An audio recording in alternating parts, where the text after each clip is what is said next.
নমস্কার বন্ধুরা, village food cooking মেরিতা চ্যানেলে সবাইকে স্বাগত। বন্ধুরা, একদম খাট্টা মিঠা একটা রেসিপি নিয়ে চলে এসেছি।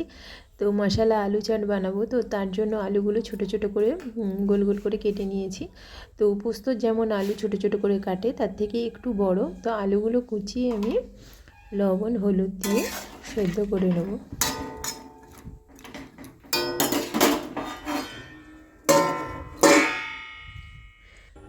তো এটা 2 মিনিটের মতো আমি সেদ্ধ করব, খুব বেশি সেদ্ধ করব না, একটু খাজা খাজা থাকবে। তো এখানে আমি কারি পাতা তুলে নিচ্ছি। তোমরা এটা ধনে পাতা দিয়েও করতে পারো, কিন্তু কারি পাতাটা দিলে এর যে একটা স্মেল আসে সেটা খুব সুন্দর লাগে খেতে। তো এখানে আলুগুলো হয়ে গেছে, খাজা খাজা হয়ে গেছে। আমি এবার এটাকে তুলে জল ঝরাতে দিয়ে দেবো।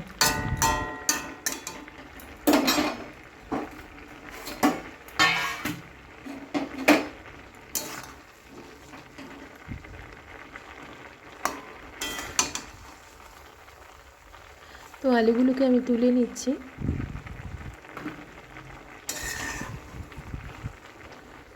তো এরপরে আমি কড়াই বসিয়ে দিয়েছি, সাদা তেল দিয়েছি, তোমরা চাইলে সরষের তেলও দিতে পারো। তো সাদা তেল দিয়েছি, একটু বেশি পরিমাণেই দিতে হবে।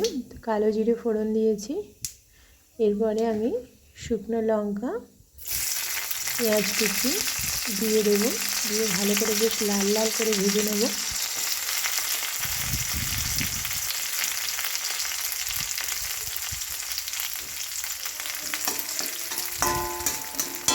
এখানে 2টো পেঁয়াজ আছে, 4টে কাঁচা লঙ্কা আছে, একটু বেশ ঝাল ঝাল হবে, স্পাইসি টাইপের হবে। আর বাচ্চারা কিন্তু খুবই পছন্দ করবে। এইরকম রেসিপি পেলে অবশ্যই তারা একদম মানে কোনো কিছু ফেলে রাখবে না, মানে বলতে হবে না, খেয়ে নেবে।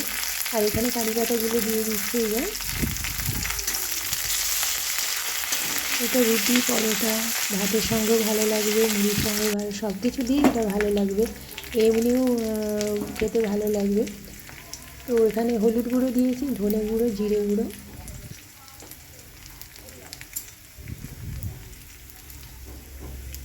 একটু চিলি ফ্লেক্স দিয়েছি।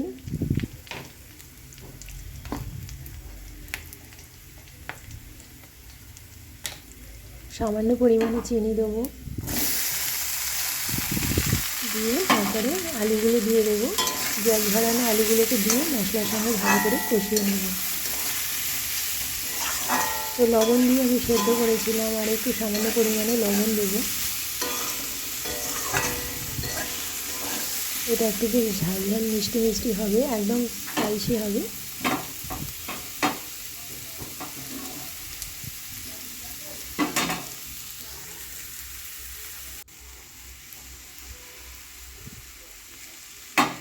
লবণটা দিয়ে দিয়েছি, দিয়ে ভালো করে নেড়ে নিচ্ছি।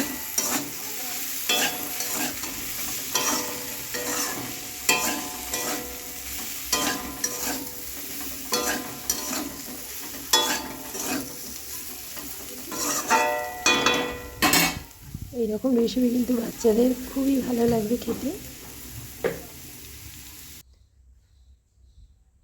তো এরপরে আমি একটু টমেটো সস দেবো, 1 চামচের মতো, 1 চামচের মতো সয়া সস দেবো,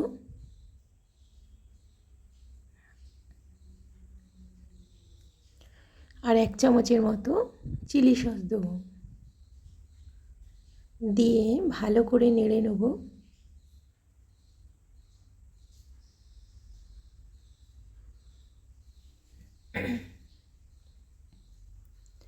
ভালো করে নেড়ে নিয়েছি।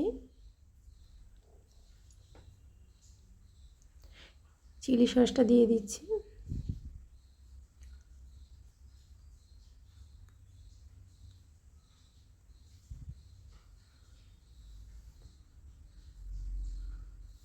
খুব বেশি দেবো না, অল্প পরিমাণে দেবো, নাহলে খুব কিন্তু ঝাল হয়ে যাবে। খুব বেশি ঝাল হলে বাচ্চারা খেতে পারবে না, এমন ঝাল দেবো যাতে বাচ্চারা খেতে পারে।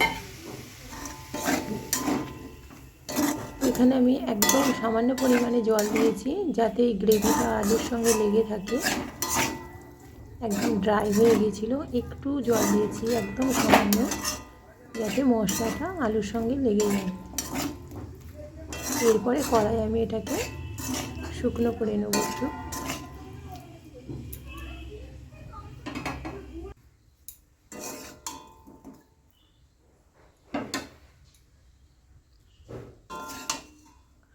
তো মশলা আলুর চাট হয়ে গেছে, এরপরে আমি নামিয়ে নেব।